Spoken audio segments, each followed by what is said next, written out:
So today we're looking at some bioplastic. This is a fix for my little hand sprayer. There was a rubber gasket in there, like a flap thing, and there's a hole and down inside of there. And I've now got a piece of AUPD wire through it with a loop, right? And it can't get out the hole. And some of the bioplastic leaked down inside of there. You can kind of see it. And it's kind of held in place. But what this is doing is allowing air to come out of this tube, but not allow the liquid to go back up. So I can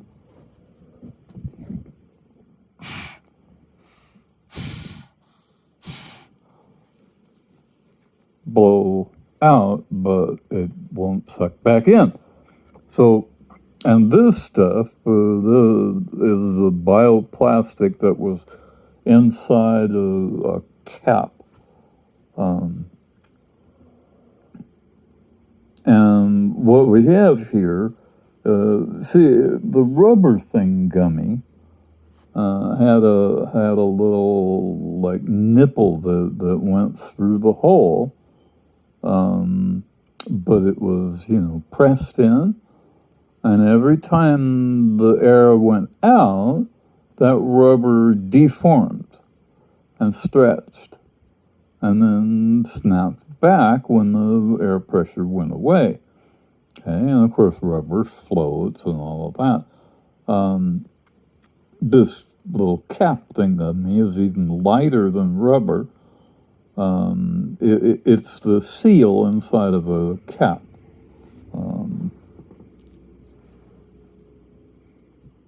And there's the empty cap. It used to be inside of there. All right, so I was playing too. And here's another cap. And I have like a piece of tinfoil all wadded up into a ball. And I put it inside there. And I actually had a couple of strings sticking out of it. I was thinking about putting it in this way, because this part fits just perfectly. But the seal for the cap was about the same size, and I went, hey, and I know this stuff doesn't, the plastic doesn't get affected by the acetone that I'm pumping, because I put some of that stuff in my little jars with cannabis oil to put on things like this, and it becomes an antibiotic and gets the oil right into where I need it, so that the cells there have the nutrients to repair themselves. Okay, so this is good stuff. This bioplastic, because it's made from bamboo. Okay, it's not made from petroleum oil. And you can see it got a little foamy and it dried, which is kind of cool. And what we have here is just a little small container of water.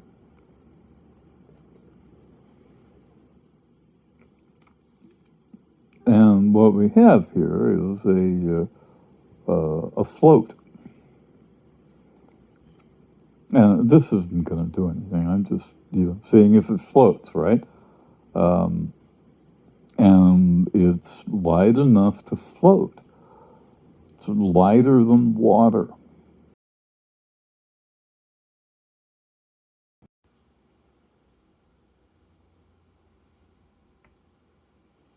And this is like totally hard. It's got covalent bonds across that plastic.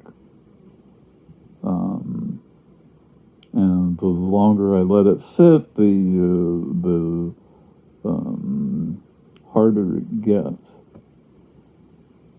And when I'm done with it, I can just grind it back up. It's just plant-based stuff called lignin. Lignin is what makes trees, wood, rigid. And bamboo, it came from bamboo, is the hardest wood on earth, except maybe ironwood here in the Australia mountains where I live. They have these beautiful purple flowers. And bloom every spring, and everybody in the whole world is allergic to it. They're beautiful, though. They are absolutely beautiful. So, playing with things is how I find out how to do it. I didn't know. I made this cap thinking, okay, I can do that. But while I was making that cap, I was thinking about this problem. How do I engineer something that is going to be simple and not break? Now, I have a valve that I can use in my acetone that won't break, ever, ever, ever. There's nothing to wear out. There's some holes in the bottom there, and as long as it opens up, it lets air out, and as long as the liquid holds the pressure, it's pushing the stuff up. And even when there's no pressure inside the container, it floats, right? It's trying to go up, right? So, and I'll have it sitting like this in my whoa, fuck, sprayer. My cool sprayer with a hand pump for compressed air, and I compress the air right there in this cool pump that I just made. Wow, huh? I mean, that is like totally wow, man. And you go zoop, and what it's doing there is the thing is there's a tube going up to attach here, and it all like threads together there, so you can take it apart and clean it and stuff. And when you pull on this, it's just pulling that tube back a millimeter or so, and letting you let the pressure out, and the pressure forces liquid up into there.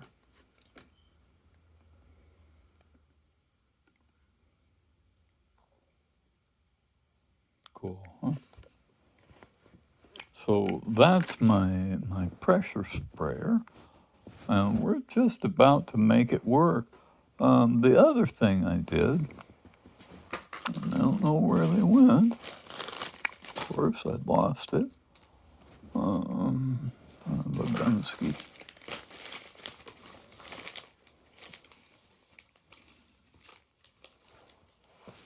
Man, I hate when that happens.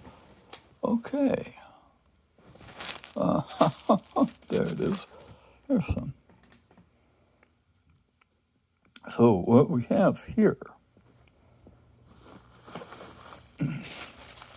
is hemp twine. Okay. And I think this was, $1 or something from Amazon. It wasn't very much. And I've got it in my little bioplastic glove that's I can blow these up, right? And they don't weigh anything, man. But anyway, it also keeps the damn ball of string contained and I'm not losing the string. I just pull the string out from the middle. Cool, man. Okay, so we're like into recycling here, and this is gonna save the world, y'all. That's how you do it. You don't wait for somebody to build you something that you can go buy in the store to save the world. One of the ways that we can save the world is by making stuff ourselves. And it takes a little effort, but you know what? It's also big fun. I've had nothing but fun making this stuff the last couple of days. I had a little coffee and a little cannabis, and I played with bioplastic and made a mess. You know, I mean, remember when you played with mud when you were a kid? Kind of like that. And that's bioplastic mud that's as structural as steel. I just welded that plastic and that metal wire together. And I intend to use my sprayer for years and years and years. And it's something that I can take apart and clean, right? So it doesn't have to break. When it's a real tool, right? It's not something that I've got to buy and throw away when I'm done with it in a month or something. I hate that, man. Because you know what? All of this stuff, I don't know what this stuff is. This is from China, and they've got bioplastics and stuff. It is impervious to acetone, which means it's probably not petroleum-based. Or if it is, it's a different mixture than what people ordinarily get when you go to the store and you buy something plastic. It might be, well, it's not nylon either, because it eats nylon up pretty good. So I don't know what it is, man. But it goes in acetone and is not affected by it. And acetone is the fuel of the future. Okay? There's an injection system that Bosch used for many years and probably still using it, I don't know, called the CIS injection system, Constant Injection System, CIS. And what it is it's got pressure from a fuel pump. And fuel that's forced through lines, and they've got a flow-through design, and they maintain the pressure. And then there's nozzles right directly behind the valve, so in the intake manifold or intake port of the head. And so when the intake valve opens, it's already spraying. It doesn't stop spraying. But those things are opening and closing so fast. It really has, I mean, you know, if you meter it correctly, it absolutely doesn't matter. Because you're accomplishing what you need. You need to vaporize, atomize the fuel so it comes out in little tiny droplets. And then, like if I put my acetone in here and I start spraying, I can light it with a lighter, And I've got like a blowtorch, right? Or I could blow it into a cylinder in an automobile or something, and burn it as gas, because acetone is the same stuff as octane in gasoline. Okay, but it's better because it doesn't have 8 of them. It's only got 2 of these things, and it's a form of ether. It's got an oxygen in the middle, and then with a carbon and a double bond, and then 2 single bonded carbons attached to the other carbons, and they share 3 hydrogens each. And that forms ethyl ether. And that's basically what acetone is. We make it from alcohol that we can make from, we call it ethanol, grain alcohol, but you can make it from any biomass. I can take the leaves and stems and juicy stuff from fresh hemp and make alcohol.